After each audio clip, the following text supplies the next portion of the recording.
Hello friends, welcome back to our channel पर्दे विशाल।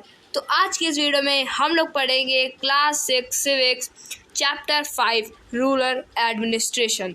तो आप सभी को याद होगा कि इसके पहले वाले वीडियो में हम लोग जो न्यू लॉ है क्लास 6 सिविक्स का, इससे पहले वाले टॉपिक को कंप्लीट कर चुके थे। आज की इस वीडियो में हम लोग को न्यू लॉ कवर करना था। तो चलिए शुरू करते हैं। New law. Often, when we think of farmers who own land, we think of men. Women are seen as people who work on the fields, but no as people who own agricultural land. Till recently, in some states, Hindu women did not get a share in the family's agricultural land. After the death of the father, his property was divided equally only among of his sons. यानी कि जब हम लोग भी सोचते हैं farmers के बारे में, लैंड्स के बारे में, एग्रीकल्चरल लैंड्स के बारे में, तो हम लोग क्या सोचते हैं कि फार्मर्स मतलब कि किसान कौन? आदमी होंगे।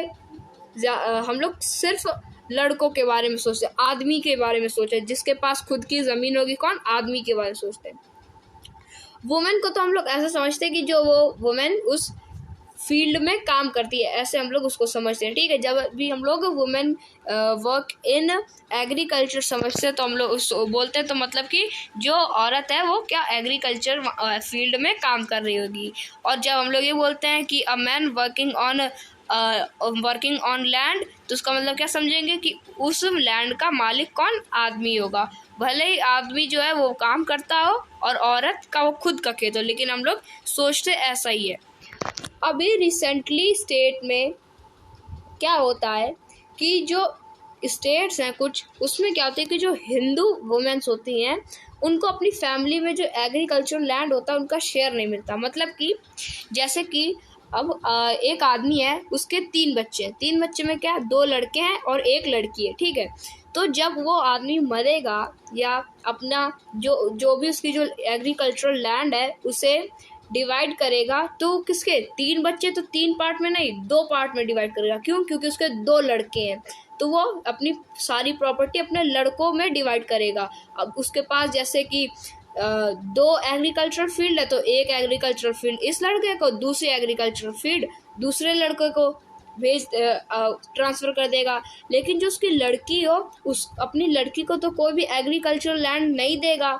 तो यही सब क्या है कि कुछ स्टेट्स में जो हिंदू वुमेन्स हैं उनको यही एग्रीकल्चरल लैंड है, ये जो अपनी फैमिली का प्रॉपर्टी का जो भी उनके फादर की जो प्रॉपर्टी का जो भी शेयर है वो उनको नहीं मिलता। वो सारा जो प्रॉपर्टी है वो उनके जो फादर है वो उसके सन में ही क्या डिवाइड हो जाता है। Recently the law was changed. In the new law, sons, daughters and their mother in Hindu families can get an equal share in the land. The same law will apply to all states and union territory of the country. इसी चीज़ को कम करने के लिए, ख़त्म करने के लिए अभी एक नया कानून बनाया गया, एक नया लॉ बनाया गया। इसमें क्या है कि न्यू लॉ में जो भी फादर की जितनी भी संपत्ति, जितनी भी प्रॉपर्टी होगी वो उसके बच्चों में, लड़कों में, उसकी लड़कियों में, और मदर्स उसकी मम्मी मतलब कि उसकी जो वाइफ होगी उसमें क्या इक्वली डिवाइड होगी। अब जैसे किसी के पास 4 एग्रीकल्चरल फील्ड हैं, तो पहले क्या कि उसके अगर 2 लड़के हैं तो 2 एग्रीकल्चरल फील्ड इसके पास, 2 एग्रीकल्चरल फील्ड दूसरे लड़के के पास।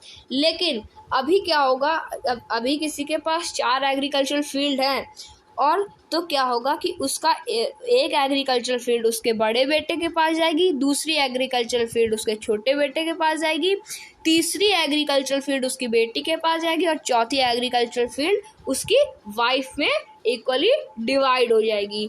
तो ये जो लॉ है ये हिंदूज फैमिली में क्या अप्लाई हुआ है, और ये खाली एक स्टेट्स में नहीं, ये सारे स्टेट्स, इंडिया के जितने भी 28 स्टेट्स हैं उनमें, और जितने भी यूनियन टेरिटरीज है अपनी कंट्री में, उन सब में क्या ये सब अप्लाई हुआ है। This law will benefit a large number of women. For example, Sudha is the eldest daughter of an agricultural family. She is married and lives in a neighboring village. After her father's death, Sudha often come to help her mother with the farming work.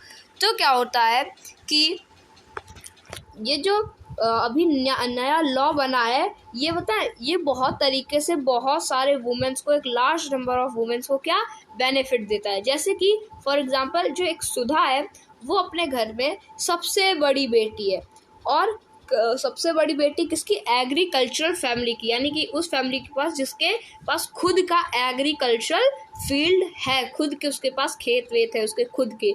तो सुधा उसकी क्या eldest सबसे बड़ी बेटी है। उसकी जब शादी हो गई तो वो अपने पति, उसके जो हस्बैंड है उसके साथ रहने लगी, कहाँ? नेबरिंग विलेज में, पड़ोस के गांव में, ठीक है।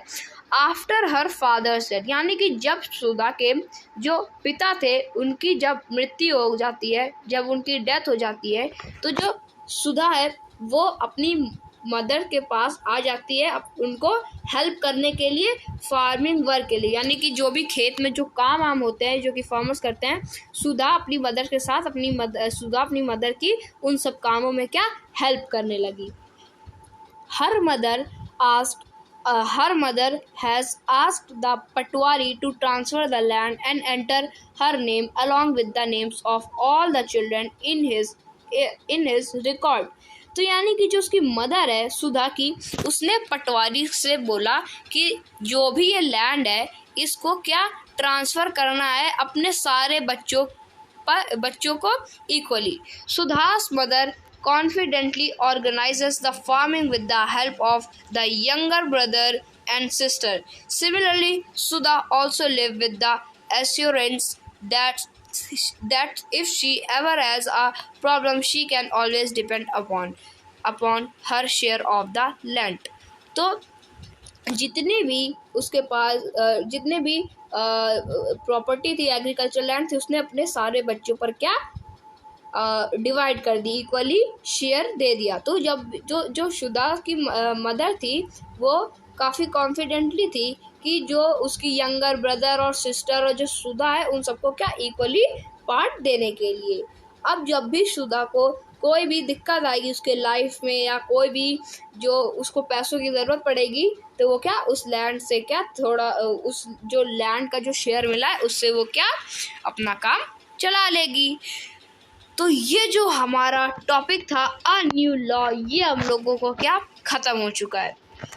अब हमारा इसी के साथ जो हमारा चैप्टर है वो भी ख़त्म हो गया है, और जो इस चैप्टर के जो भी क्वेश्चन आंसर हैं वो अब हम लोग करेंगे नेक्स्ट वीडियो में। आज की इस वीडियो में इतना, मिलेंगे नेक्स्ट वीडियो में। तब तक के लिए थैंक यू वेरी मच।